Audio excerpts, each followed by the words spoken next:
big Rottweiler. Once it becomes testy, you don't want to have it around anymore. A new home for a problem dog.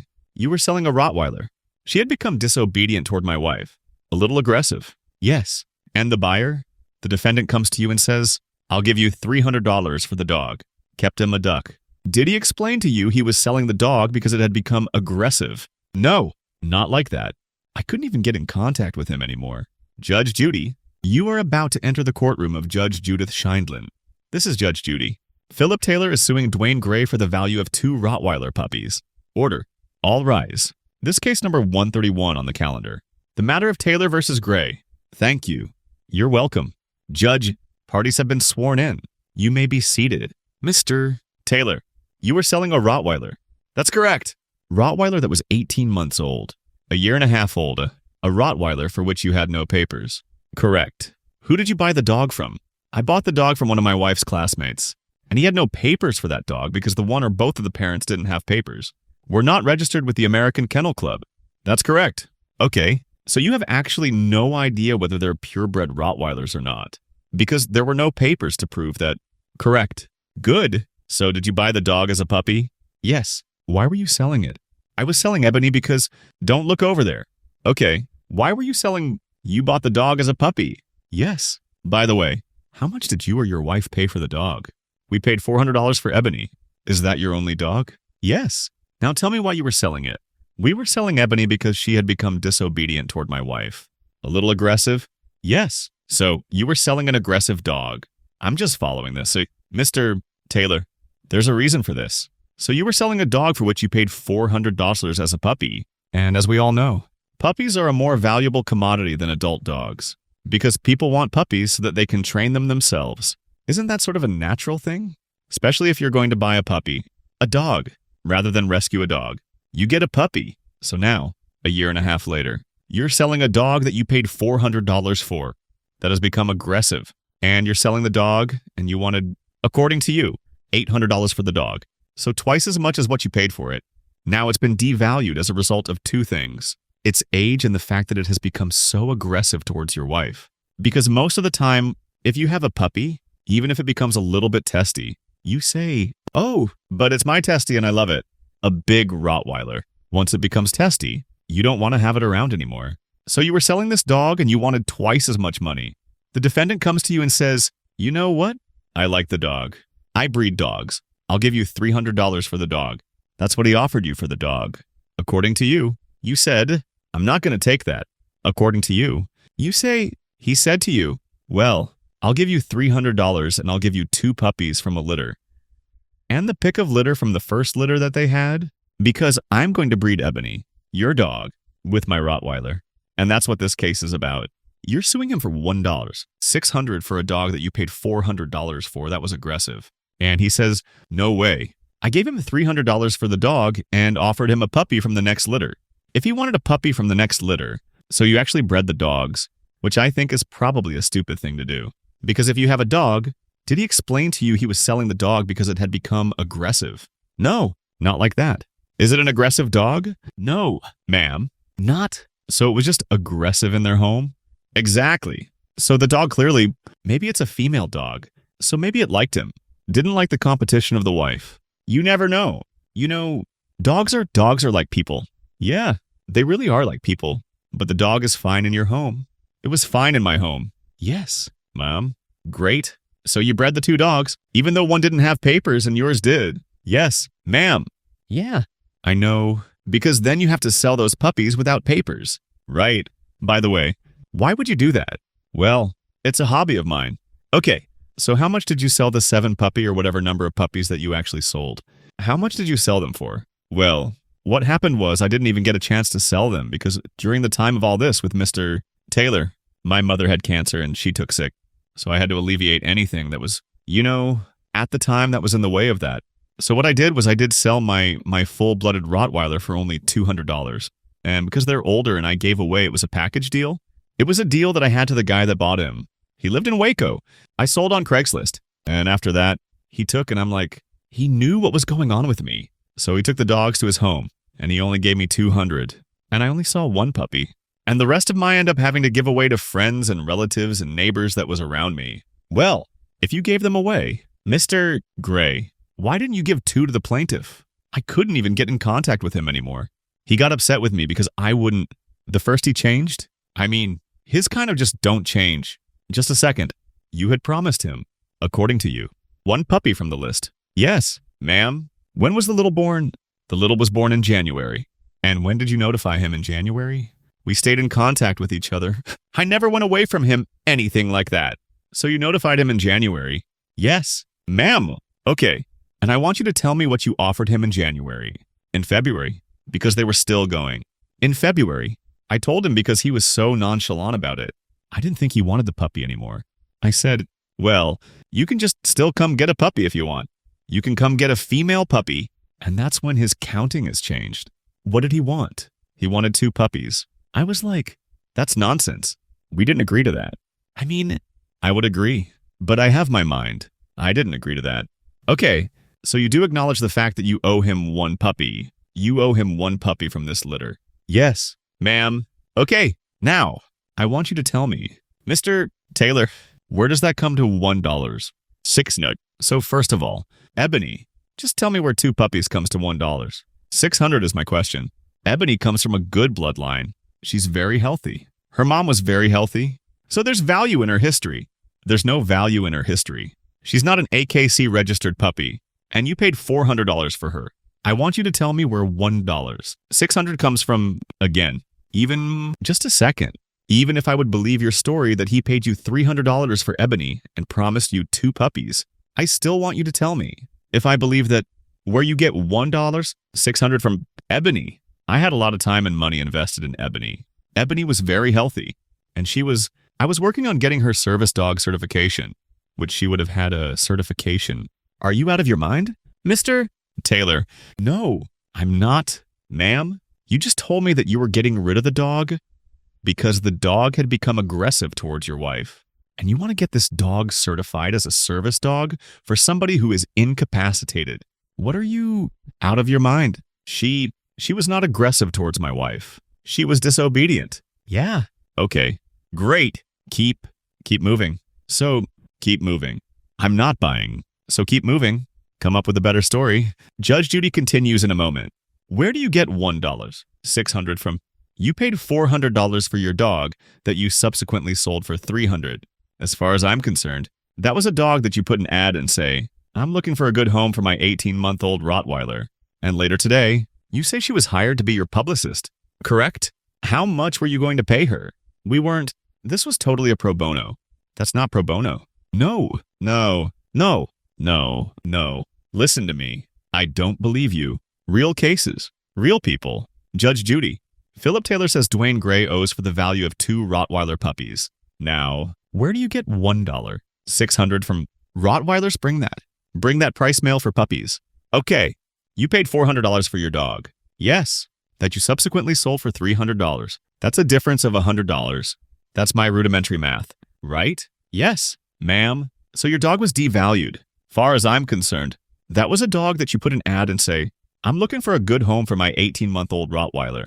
Instead, you got $300 for the dog. But Mr. Gray says he did in fact promise you a puppy. 301 puppy. So you paid $400 for your puppy, and that's what you're going to get. 400. Case is over. We're done. All these are excuses. You may step out. This is a fair one. It was not a fair one. Guess he had buyer's, selling remorse or something. I had buyer's remorse when I figured out that he was not going to honor the original agreement. Get it in writing. Get it in writing. Get everything in writing. And now the next case. All parties in the matter of Bessier versus Fischetti. Step forward. Julianne Bessier is suing her former business associate, Christine Fischetti, for unpaid wages, harassment, and for ruining her business. Little confusing. So I'm going to try to see if I get it right. The defendant hired you to do some work for her on a magazine. Yes, Your Honor, on a magazine that she was creating. Well, it originally started that I'm talking about at the beginning. She hired you to work on a magazine. No, not in the start. The magazine was not in the equation from the beginning. I was hired to do flyers and promotional social work for Mrs. Fischetti. Flyers and promotional social work for what? Her management company? She managed artists, and it was to basically talk about what her service was, what she offered, what she did. Okay, so far, is that correct? So far. So far. And then it morphed into something else. It morphed into a magazine that had its basis in the work that she did. Yes. No. Publicist. She offered to be my publicist. Were you intending to create a magazine? She offered to make a magazine. No. No. No. I wasn't intending. No. So you had no intention of doing a magazine. So you hired her just to be a publicist for the work that you do. You manage artists? What kind of artists? Musicians. Entertainers. To help build my brand. As an agent? As a consultant? A consultant to do what? To help artists that pro bono? To help them get ahead and be heard. How? Because I have connections. From what? From the movie industry, the music industry, the radio, FM radio. How many clients do you have? I had a lot of them until I was sabotaged. How many clients did you have? I would say 300 in total. I have helped. Oh, and is that how you make your living? No, I do pro bono work. So it's not how I make a living. For the artists, how do you make a living? My husband. So you do not have any income outside of your husband's income. Besides, I'm a victim of domestic violence and I get disability. Okay, what this case is about from your end is for money that she owes you for work that she did. Did you have a written contract with her? No, it was verbal. So you didn't have a written... The answer is no. And it's an email where she promised to pay me for the work. I'd like to see it, including the work that I did. Okay, well, but this doesn't say how much... This doesn't say when... There's no indication here. So this is not a contract. Well, no, because I trust it. A contract need not be in writing. A contract can be oral. Okay, but a contract has to have its terms with specificity if you wish to have it enforced. Now I would like to know what and when and what were the terms of your alleged oral contract. Okay, she presented herself to me as a company. That means she was a registered company. Okay, she also presented herself as being trademarked. I don't care how she presented herself. That's your perception. I want to know what the contract was. The agreement was that she would pay me for the marketing material that I did for her and her signed artist that she told me she had, which I did. How much? $60 a flyer. And how many flyers did you do? It was about 10 or 11. This is court. 10 or 11. Well, 10 or 11 is not an answer.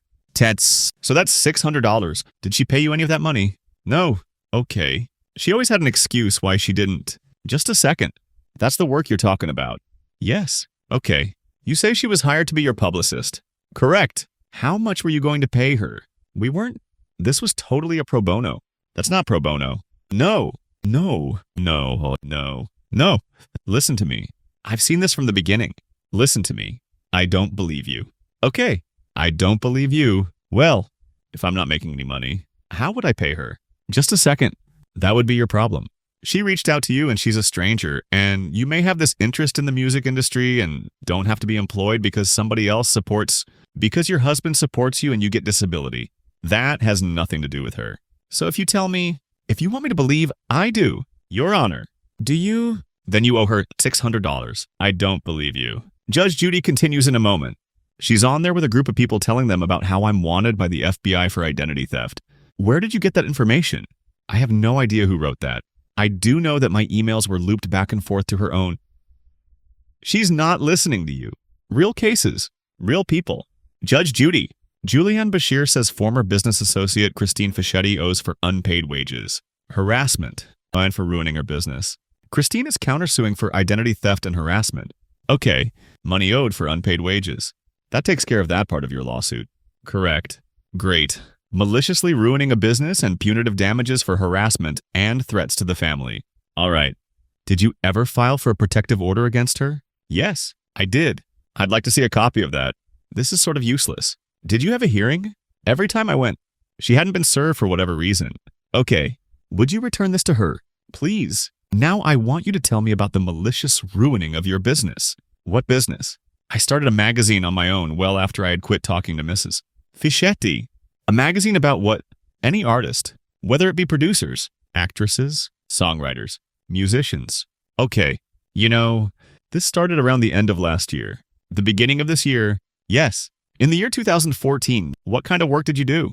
I did PR work for my father, for his race team. What kind of race team? What they call the Dirt Series. Car racing? Yes. So you had no prior nexus to the music industry until you met the defendant. You had no prior knowledge of anything to do with her business until you met her. Okay, I'm just getting it. Now I want you to tell me how she maliciously maligned your business. The magazine that you created. Okay, The magazine that I started, she would reach out to people and tell them things that were not true about me, that I was fake. You can't say that. That's hearsay. Yeah. Then she would post on social media. Okay, we'll take a look and see what she posted on social media. Did she say on social media that you stole her ideas? No, it was more character assassination. I'd like to see it. There was no moral lines. I'd like just a second to see it. What is this? It's where she's on there with a group of people telling them about how I'm wanted by the FBI for identity theft. She's encouraging them all to go after me because I'm conning everybody on the internet that I'm not. All those pictures on the internet are not me, even down to I'm a terrorist and that I've been under an investigation by the FBI for I don't even know how long. Where did you get that information? I have no idea who wrote that. I do know that my account was hacked. My emails were looped back and forth to her own. I'm not listening to you right now. Right now, we're not finished with her. She owes you $600 for your work. Now, because that's what you promised to pay her. I'm going to deal with your quick counterclaim for identity theft, plus punitive damages for harassment and bullying. By the way, I actually think that it's, there's nothing illegal, Miss Becker, in working for somebody and then stealing their idea, but it's certainly tacky, which is exactly what you did. You took the information that you got while you were working with her, and you said, gee, that's a really good idea. I can take that and put it in a magazine, which is the reason that she's annoyed. But I don't know why you're annoyed. Because according to you, you do this pro bono because you're on disability. So you can't make any money and your husband supports you. So I don't know why you're getting hysterical. Because, Your Honor, she's not doing it for the right reasons. She's not getting artists to the door to where they need to be. She's taking their money. Listen. You're not the world's mommy. You have proof. Put your hand down. I'm finished with you. $600 is what you work for. You're entitled to be paid. I don't believe her when she says that you were supposed to be working pro bono. There's no reason for it.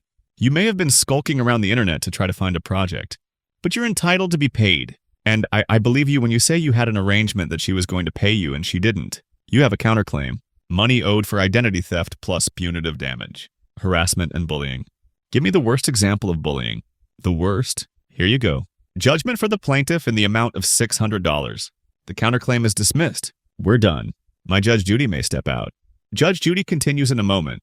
And on the next Judge Judy, Julian Bashir stole all of my ideas. She lied about everything. She never worked for artists before until she came into my world. She's never worked in this industry either, so I don't know how I would be getting anything from her.